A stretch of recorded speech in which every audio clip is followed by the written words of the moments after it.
Bonjour et bienvenue sur le podcast Flamboyante. À travers ce podcast, j'ai ouvert un espace de parole dédié aux femmes qui entreprennent avec alignement et intégrité. Je choisis des entrepreneurs qui, à mes yeux, sont remarquables. Leurs entreprises ne sont pas cotées au CAC 40, elles ne passent pas à la télé, elles font le job parfois dans l'ombre. Pourtant, qu'est-ce qu'elles développent, inspirent et incarnent ? Un épisode de Flamboyante et Entrepreneur est diffusé un mardi sur deux sur toutes les plateformes. Partagés en mode thérapie entrepreneuriale, j'espère que ces parcours nourriront le vôtre autant qu'ils nourrissent le mien.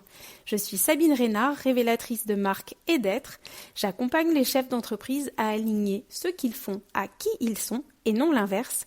Je traduis en mots, en images, en vibrations, leur positionnement, leur univers de marque et tout simplement la mission qu'ils développent avec le cœur au quotidien. J'espère que cet épisode vous plaira. À bientôt! Vous êtes à un moment phare de votre carrière. Nouvelle stratégie, c'est une question de vie ou de mort. Ah oui, carrément.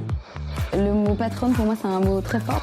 Non, mais nous, les femmes, c'est pas pareil. Ah bon? Combien il te faut pour commencer? Et une fois qu'on est là, on est des patronnes et on s'entraide. Coucher double sur la com. On était tous à fond. Et je pense que tout ça est aussi lié à mon syndrome de l'imposteur.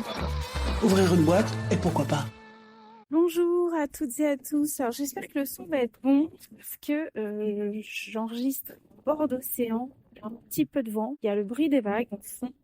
Et je le fais là parce que je me suis dit que quand j'allais rentrer tout à l'heure, je n'allais plus me souvenir des idées qui me trottent dans la tête et qui descendent avec fulgurance parce que je fonctionne comme ça. J'ai des flashs, des visions, des fulgurances, ça tombe. Et si je ne récolte pas quand ça vient, eh bien c'est perdu, ça s'évapore, ça s'échappe. J'avais envie de partager aujourd'hui autour du fait de se créer un business qui permette de profiter de la vie. Alors, je sais que Instagram est totalement engorgé de toutes les personnes qui nous montrent leur villa, leur voyage aux quatre coins du monde, leur yacht, leur truc, leur machin. Bon, alors évidemment, ça ne va pas du tout être l'objet de cet épisode. Pas du tout. Parce qu'en fait, profiter de la vie, ce n'est pas avoir des choses, mais c'est plutôt être. Ressentir un état d'être, être la personne qu'on a envie d'être, voilà. Donc je ne vais pas du tout partir sur le fait d'obtenir des choses ou de posséder des choses parce que c'est pas l'objet. L'idée c'est vraiment de parler du fait de profiter, c'est-à-dire de faire des choses qui nous plaisent, qui nous nourrissent le cœur, l'âme et qui vont nous mettre en joie, nous faire du bien tout simplement. Et moi, longtemps, puisque je suis une très très grosse bosseuse, mais vraiment très grosse bosseuse, hein, j'ai beaucoup travaillé dans ma vie, mais énormément.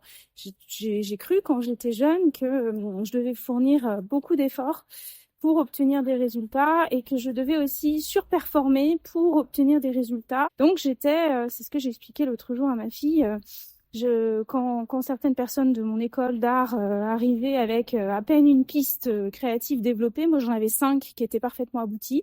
Et voilà, je surproduisais en permanence, surcréais en permanence, et j'étais vraiment en surproduction, on peut le dire. C'était il y a 25-30 ans, et donc je surproduisais en permanence. Donc j'étais toujours heureuse de créer, ça c'est quand même le bonheur, ça ne m'a pas dégoûtée de la création, heureusement, parce que c'est vrai qu'un excès un excès de chocolat, parfois ça dégoûte du chocolat, bon ça m'est pas arrivé encore non plus. En tout cas, un excès de création et de travail ne m'a pas dégoûtée de la création. C'est une bonne nouvelle, mais en revanche, c'était beaucoup d'énergie, beaucoup de temps passé à produire, à créer, en imaginant que j'allais obtenir des résultats, aller où j'avais envie d'aller, obtenir les postes que je voulais, faire les missions qui me plaisaient, si je faisais comme ça. Donc ça, c'était ma croyance.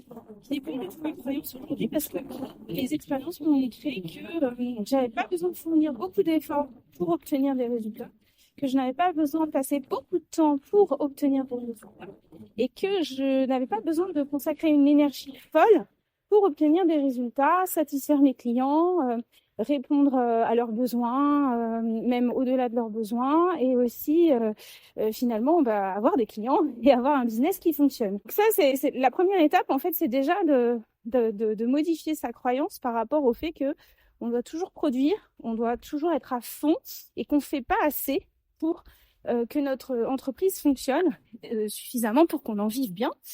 Ça déjà, c'est important d'enlever cette pensée et puis de se recentrer sur ce qui nous met en joie, ce qui nous fait plaisir, là où vraiment on prend son pied. Et moi, c'est ce que je fais depuis plusieurs années. à créer ce qui me plaît et comme je le sens et à la manière à laquelle c'est juste pour moi. Et donc, évidemment, ça se sent parce que du coup, je diffuse beaucoup de joie dans mes accompagnements. Il y a beaucoup de joie et d'amour dans ce que je crée pour les gens et ça se sent.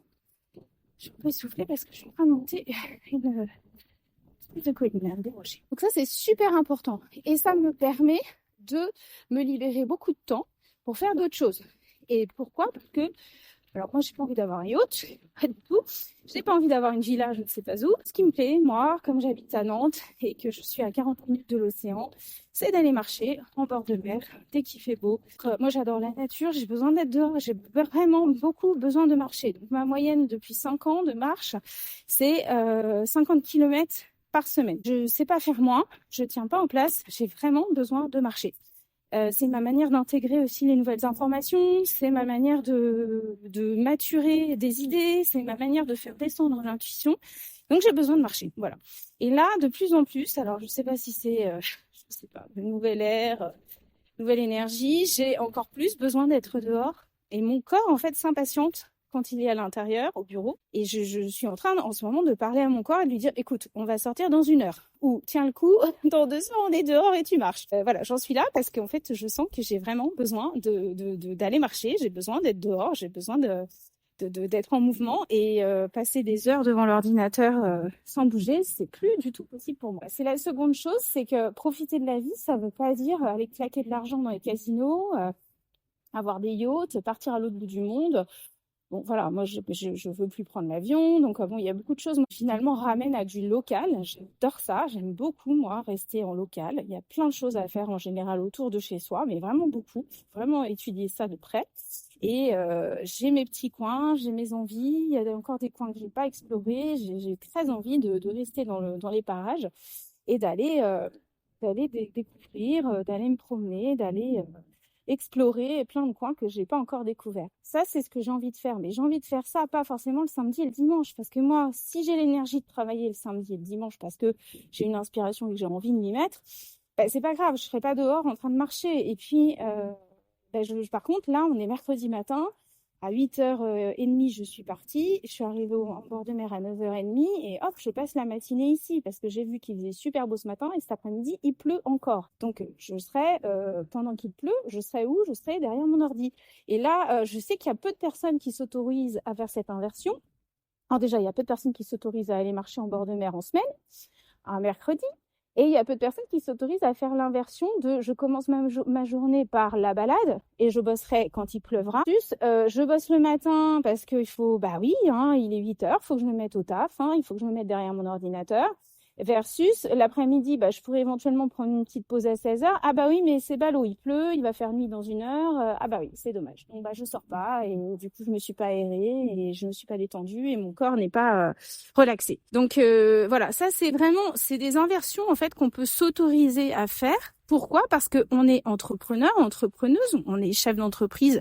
Moi, j'ai pas de salarié, j'en aurai jamais, ça ne m'intéresse pas. Je n'ai pas de stagiaire, je n'ai pas d'alternant, je n'en veux pas. Bon, je suis solo. Qui va décider de comment j'organise la journée? Qui va me dire, ah non, Sabine, non, à 8h, tu te mets derrière ton ordi, même s'il fait beau, et éventuellement, s'il fait beau cet après-midi, tu iras te promener. Non, y a personne pour me dire ça. Parce qu'en fait, je suis mon propre chef, je suis mon propre maître. Et c'est moi qui pilote ma boîte. Donc, c'est moi qui sais à quel moment je suis libre ou pas de partir.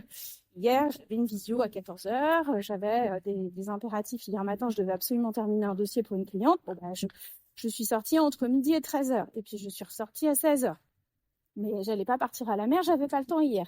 Mais hier soir, j'ai regardé la météo, j'ai vu qu'il y avait une fenêtre ce matin et je me suis dit, go, je me lève et je pars. Et voilà, et ça, c'est la belle vie. Et pour moi, ça, c'est profiter de la vie. Alors, c'est pour moi. Pour vous, je sais pas comment ça va se caractériser. C'est pas votre kiff. Peut-être que vous aimez aller à la piscine, peut-être que vous aimez voir des copines, peut-être que, il y a d'autres choses qui vous correspondent. Moi, en tout cas, c'est comme ça que je veux vivre et de plus en plus, parce que j'ai eu du mal à m'autoriser ça. Ça fait 25 ans que j'entreprends. Je peux vous dire qu'au début, j'étais derrière mon ordinateur de 8h à minuit. Voilà. Et ça a duré des années comme ça. J'avais pas compris que on pouvait s'organiser, on pouvait aussi concentrer son travail et se faire confiance pour ne pas en faire trop. ne pas en faire plus et finalement limiter son temps de travail. Moi, mon temps, il est extrêmement limité. Je suis très, très, très concentrée. J'ai pas de temps de pause. Quand je travaille, je travaille. Je fournis vraiment une concentration et je délivre des choses ultra qualitatives en très peu de temps. Pourquoi? Parce que j'ai eu le temps de maturer à plein d'autres moments qui étaient des moments informels, des moments de rêverie, des moments de balade, des moments où je suis en mouvement, des moments où je cuisine, des moments où je fais rien, des moments où j'écoute des podcasts, des moments... Ça, c'est mes temps à moi, c'est mes temps de veille, c'est mes temps de prospective, c'est mes temps de réflexion, c'est mes temps de maturation, c'est mes temps d'inspiration. Et quand je me mets derrière l'ordi, je peux vous dire que ça dépote. C'est vraiment des moments où là, je fais descendre toute la matière première à laquelle j'ai pensé, toutes les inspirations, toutes les idées que j'ai collectées, tout ce qui m'est venu, tout ce que j'ai pu maturer. Ça descend, bam, d'un coup, je le mets en forme, parce que je fais ça depuis 25 ans, donc c'est mon métier, je sais exactement ce que j'ai à faire et ce que je fais.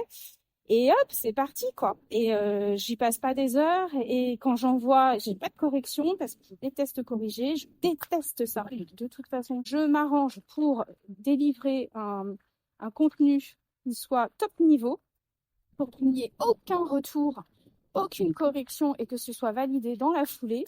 Et hop, après, je passe à l'étape suivante au client d'après. Et je fais ça tout le temps. Ce qui me libère énormément de temps et d'énergie et de charge mentale, et ce qui me permet en fait d'apporter de la fluidité dans mon business et de me sentir emportée, puisque du coup voilà, j'ai peut-être 7 ou 8 clients en parallèle.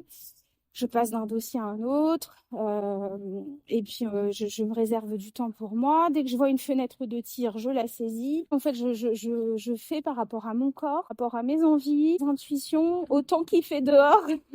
Là, c'est l'hiver. À Nantes, c'est vraiment une période de grosses pluies diluviennes, mais vraiment diluviennes. Et moi, dès que je vois un espèce de micro-rayon de soleil, je sors, quoi. Sauf si je suis en rendez-vous client, si je suis en séance d'accompagnement, mais je m'en vais, quoi. Voilà. Donc, c'est en ça que je dis créer un business qui nous permet de profiter de la vie. Alors après, chacun met ce qu'il veut dans la création de son business, dans la structuration de son business pour être efficace en temps, énergie et engagement. Et puis, chacun met ce qu'il veut dans le profiter de la vie. Voilà, moi, profiter de la vie, tout le monde n'a pas envie d'être en bord de mer à marcher solo sur les chemins sentiers côtiers. Moi, c'est mon kiff. J'adore ça. D'ailleurs, je pars très souvent... 3-4 jours dans l'année, à droite, à gauche, surtout en Bretagne, pour aller explorer des petits coins que j'ai pas fait. Je pars toute seule. Je loue un truc avec un wifi, et puis hop, c'est parti. Et ça, j'adore, quoi. J'adore. C'est vraiment, ça, c'est ma vie. Et de toute façon, c'est ce qui va se produire encore plus, et ça va être encore plus assumé, encore plus affirmé, et ça va faire encore plus partie de mon emploi du temps, du quotidien. Parce que finalement, voilà, aujourd'hui il fait beau, là, on est mercredi matin. Bon, bah, heureusement que je suis dehors. Peut-être que le week-end prochain, il va pleuvoir samedi et dimanche non-stop. Ben, moi, je me mettrai à faire des trucs samedi et dimanche, peut-être une newsletter, peut-être voilà, un programme que je veux créer. Enfin, il n'y a pas d'urgence, en fait. Moi, je fais par rapport au temps. S'il fait beau, je suis pas au bureau. Et si il fait pas beau, bah je peux être derrière mon ordi. Il n'y a pas de problème avec ça. Je respecte vraiment mon niveau d'énergie et surtout ce que je ressens dans mon ventre. C'est vraiment ça. C'est que maintenant, je suis de manière quasiment radicale ce que je sens juste pour moi dans mon ventre et dans mon cœur. Et je peux vous dire que ça me réussit parce que je suis détendue. Les clients arrivent vraiment tranquilles. Je force rien, ça se fait tout seul. Et puis, ce que je délivre en termes de contenu, de qualité, de résultats, c'est super bien. Donc, en fait, c'est tout bénéfique. Tout est bénéfique dans cet équilibre de vie. Et c'est vraiment... alors après, il y en a qui me diront, oui, mais moi, avec mon organisation, je fais des consultations, par exemple, puisque je suis thérapeute et que je reçois des gens dans mon cabinet, je peux pas faire ça, etc. Bah, pourquoi pas? Pourquoi pas ouvrir des sessions le samedi matin ou le samedi dans la journée parce qu'il y a plein de gens qui peuvent pas se rendre dans votre cabinet en semaine et consulter. Et vous, ça vous permet de vous libérer une demi-journée dans la semaine. En fait, je m'aperçois, parce que j'accompagne mes clients aussi sur ce sujet, du positionnement et puis du cadre dans lequel ils ou elles vont travailler, créer leur business. Je m'aperçois qu'en fait, souvent, on est parti de dictates, de trucs de croyances, en fait, qu'on s'est inventés. Mais qui nous a dit de faire ça? Personne. On peut aménager, façonner, refondre des croyances qui n'ont pas de sens. Voilà, on fait bien ce qu'on veut, en fait, surtout quand on est entrepreneur. Voilà, j'avais envie de vous partager ça aujourd'hui. J'espère que ça vous sera inspirant. Et n'hésitez pas à revenir vers moi pour en parler un peu. À bientôt!